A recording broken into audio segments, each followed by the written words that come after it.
Olá, meus queridos, sejam muito bem-vindos para o canal aqui da professora Alciele Nobre para mais uma aula de redação Enem, ok? E nesta aula nós vamos discutir talvez a situação mais importante da redação do Enem. Sabe o que eu trouxe aqui para este vídeo para ajudar a você? É fácil interpretar o tema da redação do Enem? Exatamente. Nós vamos abordar aqui a interpretação do tema da redação do Enem. E sabe por que eu trago isso para vocês? Em razão das diversas perguntas, dos diversos questionamentos, aflições, angústias que muitos alunos, seguidores, que me acompanham tanto aqui no canal como lá no Instagram, em razão dessa prova, em razão da redação do Enem. Vai ser legal? Então, antes de assistir nossa aula, não esqueça de dar like no nosso vídeo, comente, dando sugestões, criticando e também elogiando. E se você ainda não está inscrito no nosso canal, se inscreve aqui para contribuir com o canal que mais produz conteúdo educativo de redação para você, certo? Então vamos aqui para essa aula, preste bem atenção. Sobre interpretação do tema da redação do Enem é algo extremamente valioso, porque eu acompanho vários alunos e eu sei o quanto esses alunos são capazes de dissertar sobre todo e qualquer tema, mas muitas vezes diante da prova da redação do Enem, naquele momento em que, de certo modo, o psicológico está assim abalado, existe uma tensão, existe uma aflição e ainda tem um tempo determinado. Muitas vezes o aluno, diante daquele tema, que ele já vai ansioso para saber qual é, acaba parando, dando aquele branco e tendo aí dificuldade para elaborar uma dissertação, atendendo a todos os critérios do INEP. Mas aqui comigo vocês vão perceber que isso não é difícil. Vamos mentalizar o primeiro ponto. Olha, gente, é extremamente importante que se faça uma leitura dedicada, uma leitura focada no recorte temático.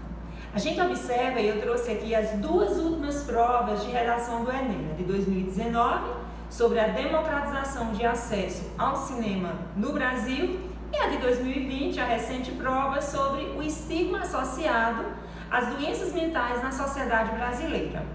Se eu fosse colocar aqui outras provas anteriores do exame, nós teríamos sempre um problema social dentro da sociedade brasileira.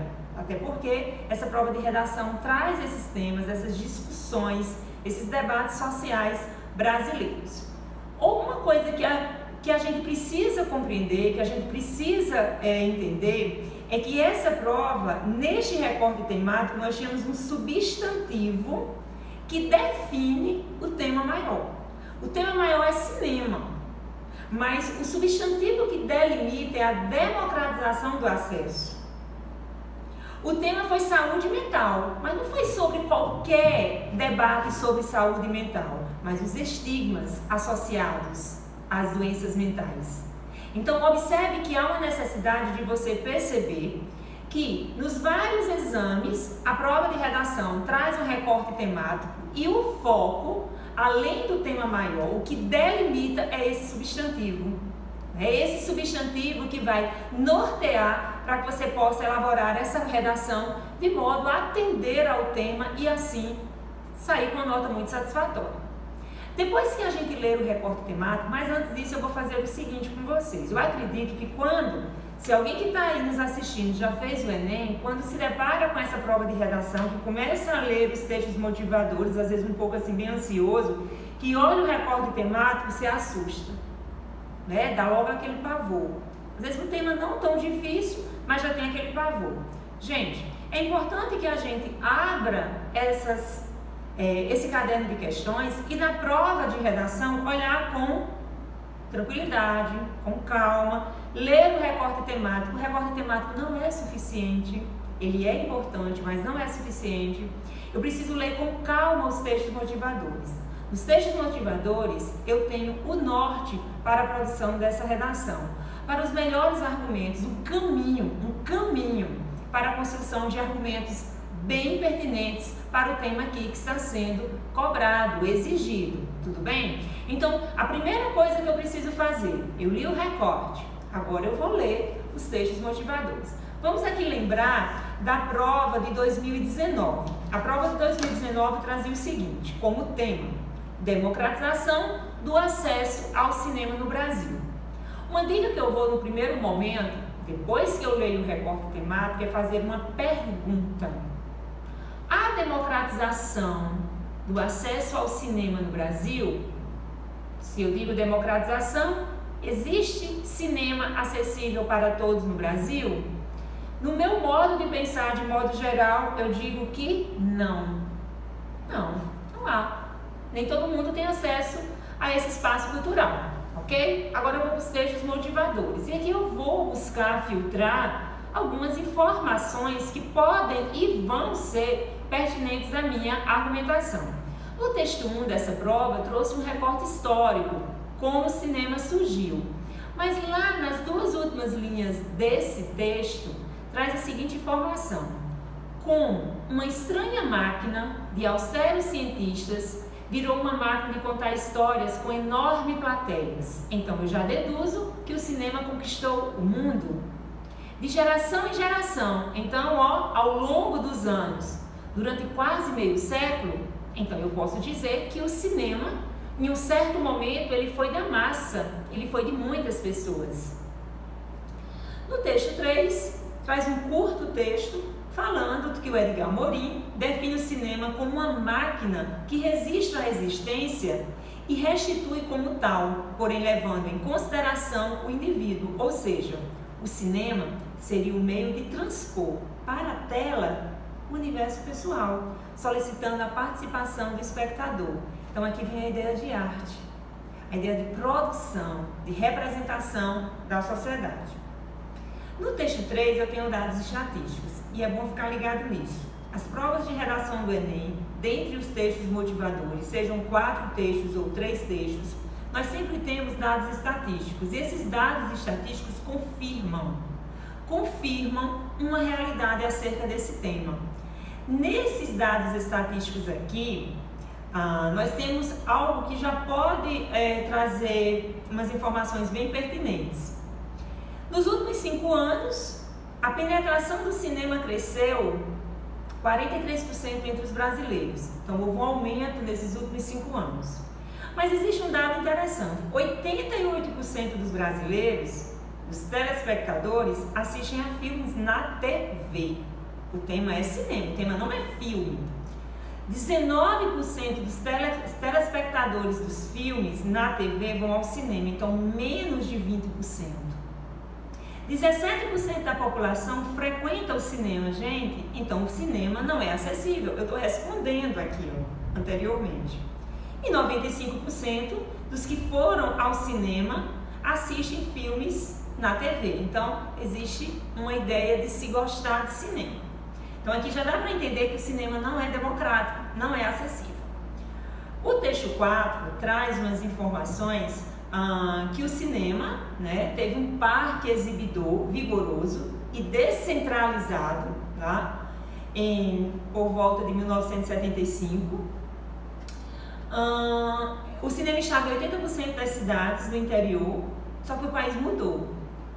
O processo de urbanização levou a algumas mudanças. 120 milhões de pessoas passaram a viver nas cidades, então houve uma urbanização acelerada.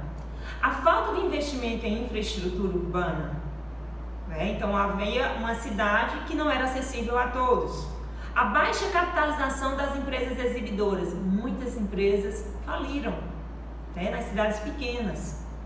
As mudanças tecnológicas, ou seja, hoje nós temos os meios pela internet, vários filmes e séries são disponibilizados por um preço muito acessível na casa da gente, não no espaço cultural que é o cinema, entre outros fatores. Essa geografia do cinema foi uma das causas que trouxe aí essa redução deste público nesse espaço cultural.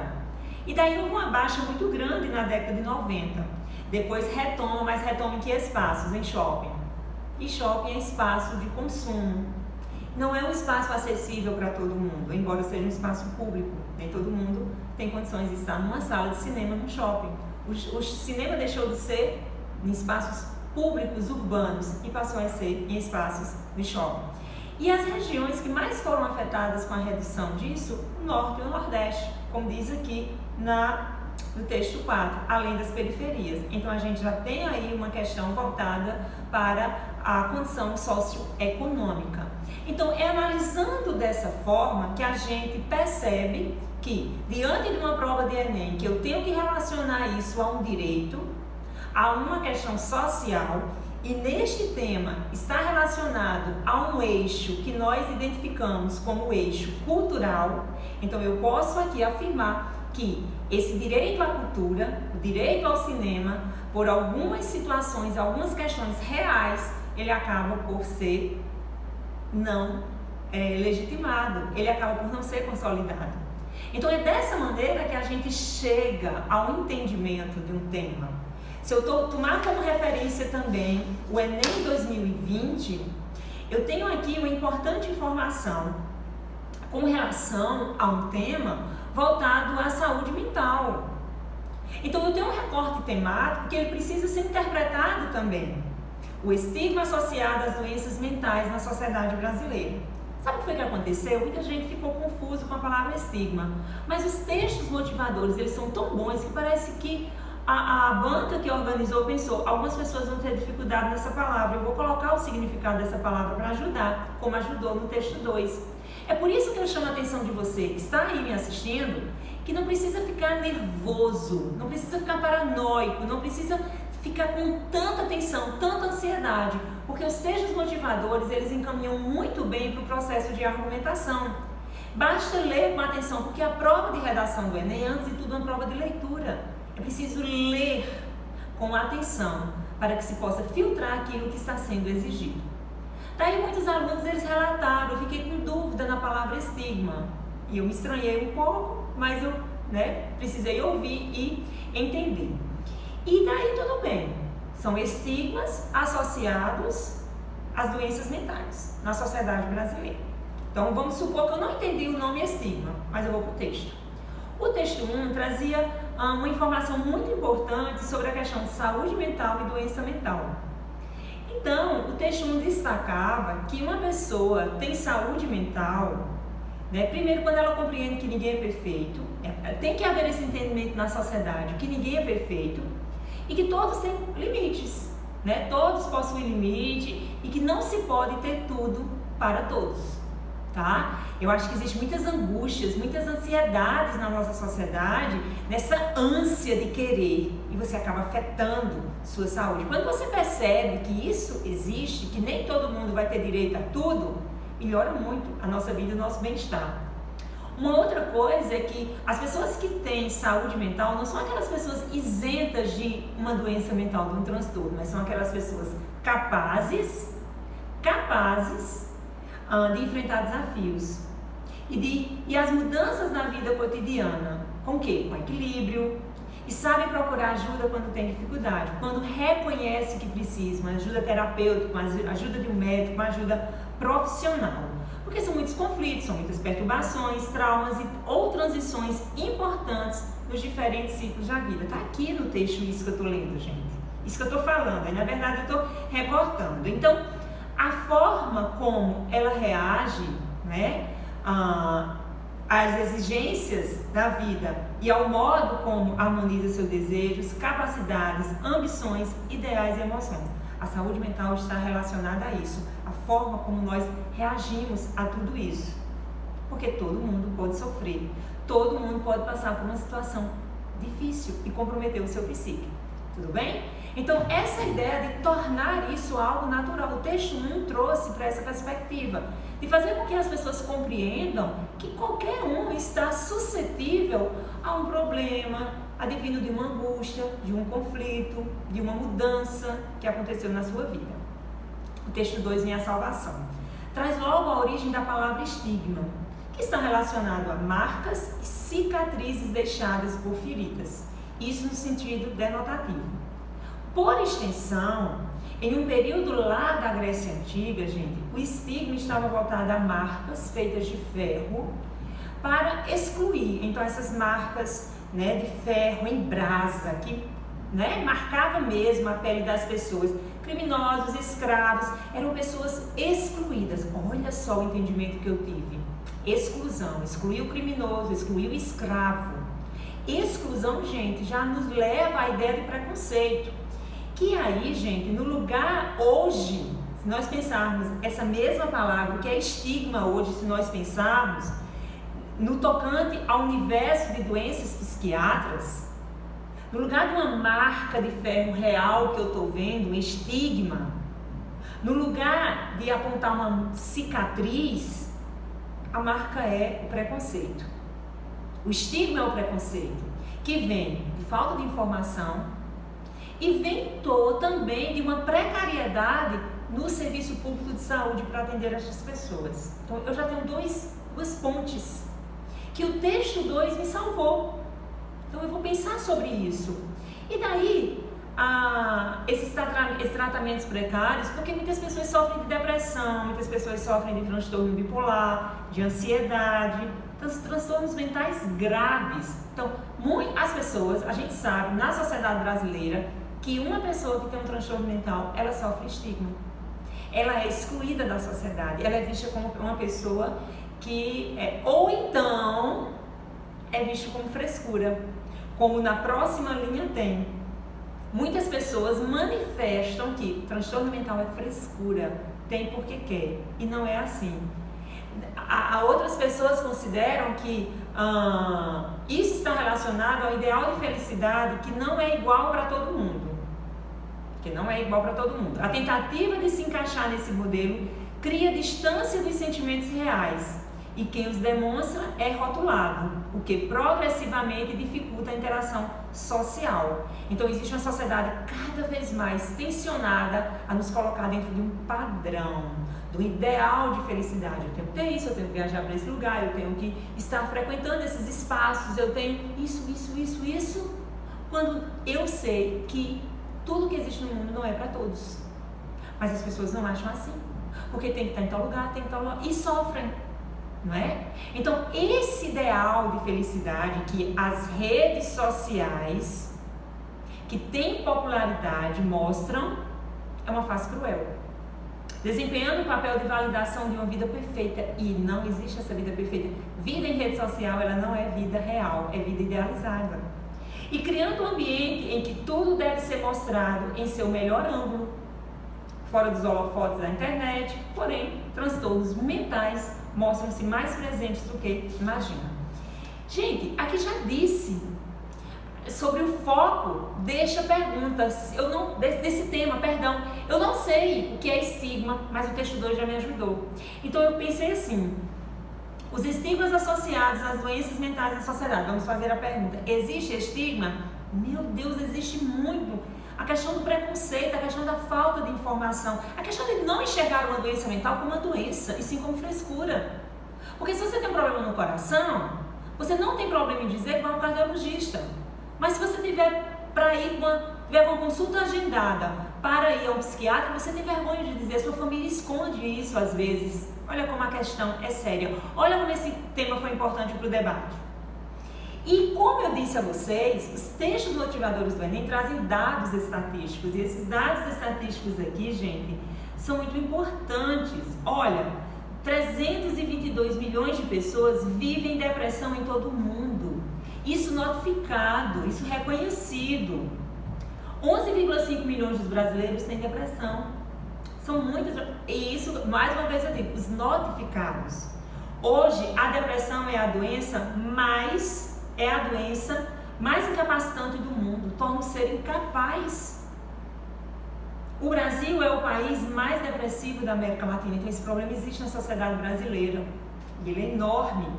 Depressão é a segunda causa de afastamento de trabalho no mundo. Tem pessoas que estão com câncer e trabalham. Tem pessoas e a pessoa com depressão se afasta, não tem condições. Por isso que o tratamento é importante, por isso que a informação é importante, por isso que o tratamento precoce é importante. Afeta mais mulheres do que homens, tá? Tem um dado aqui, 30% é mais elevada em mulheres do que homens, e $1 trilhão é o valor da perda econômica mundial gerada pelas consequências dos transtornos mentais. Então, é hora de cuidar. Gente, é muito assombroso tudo isso. É um número muito forte, muito impactante. Então, por que eu trouxe essas duas demonstrações aqui nesses dois temas? Para mostrar a vocês como os textos motivadores, eles são facilitadores. Às vezes o aluno diz assim: ah, professora, muito me desmotivou. Não é assim. Os textos motivadores dão um norte. Agora, é importante que vocês entendam que essa prova de redação, ela depende de uma leitura eficaz, de uma leitura proficiente. Se você não fizer uma leitura com clareza, você não vai dar conta de fazer uma redação atendendo ao tema do modo que tem que ser. Portanto, fechando aqui a nossa aula, preste bem atenção. O que você vai fazer primeiro numa prova de redação? Primeiro você vai ler o recorte temático. Transforme esse recorte temático numa pergunta. Existe democratização de acesso ao cinema no Brasil? Pelos textos motivadores eu vi que não. Mas quais são as causas? Quais são os efeitos? Você já está traçando o seu primeiro momento para o projeto do seu texto. No outro tema, existe sim estigma associado às doenças mentais na sociedade brasileira? Existe. Pelos textos que eu li, eu lembrei de alguns contextos sociais. Mas quais são as causas desses estigmas? Os textos motivadores falaram lá de falta de informação, atendimento precário no sistema público de saúde. E quais são os efeitos? Exclusão? Tá? Quais são os efeitos? Direito à saúde negado? Direito à dignidade humana? À honra? Pois bem, então observe que é preciso perguntar dentro do recorte temático, ler os textos motivadores com atenção, filtrar as ideias principais e aí você encaminha muito bem a sua redação. Tudo bem? Gostaram aqui da explanação? Pois faça isso em toda e qualquer prova de redação a que você venha a ser submetido aí nos exames e vestibulares, ok? Então, um abraço a você, muito obrigada pela atenção e até a nossa próxima videoaula. Tchau!